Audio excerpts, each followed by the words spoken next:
និយាយទៅនេះជាលើកទី1សម្រាប់ព្រាមបានដែលបានមកចូលរួមនៅកម្មវិធីចាប់ត្រីកំសាន្តនៅទឹកដីសៀមរាបហើយបងប្អូននៅទឹកដីខេត្តសៀមរាបព្រោះវារាក់ទាក់មែនតើបងប្អូនគាត់បាន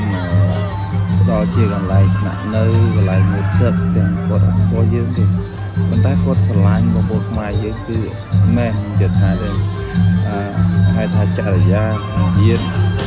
រូបរាយរាក់ទាក់យកសាគ្នាខ្លាំងណាស់បាទបងប្អូនខ្មែរយ៉ាងណាក៏មិនចោលគ្នាដែរហើយបងប្អូននេះសបោត្រីយកតែមែនទៅសបោខ្លាំងមែនទេខ្ញុំនឹកស្មានដល់ប៉ុន្តែខ្ញុំនេះទៅបានមើលគេបងប្អូនបានចាប់គេទេទៅមួយឯងអត់បានទៅចាប់នេះទេហើយមានភៀវទាំងជាតិនិងអន្តរជាតិអន្តរជាតិច្រើនបានចូលរួមកម្មវិធីចាប់ត្រីកំសាន្តនេះហើយមានពុកម៉ែបងប្អូនយើងមកស្នាក់នៅនេះមួយបងប្រុសនេះសុទ្ធតោងខ្សែកទៅដល់ហើយទៅហើយកន្លែងនេះកន្លែងបែកភក់បងប្អូននេះកន្លែងចុងក្រោយនេះគឺចាប់ផ្ដើមមកបាទចាប់ហើយ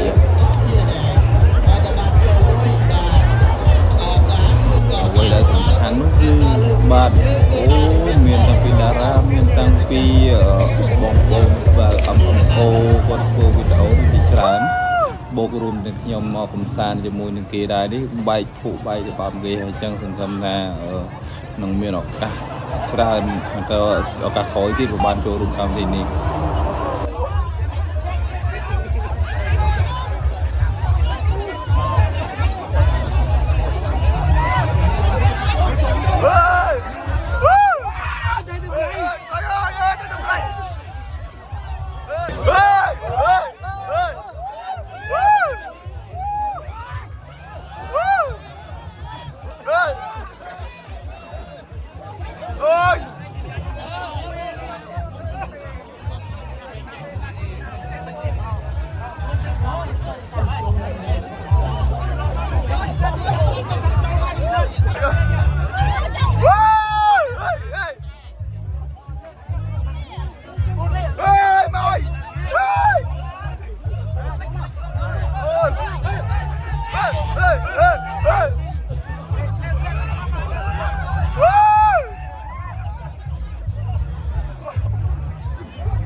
បាទប្រសិទ្ធភាពមានឱកាសជួបគ្នាម្ដងទៀតអ្នកខេត្តសៀមរាបបាទអរគុណសម្រាប់ការយកចិត្តទុកដាក់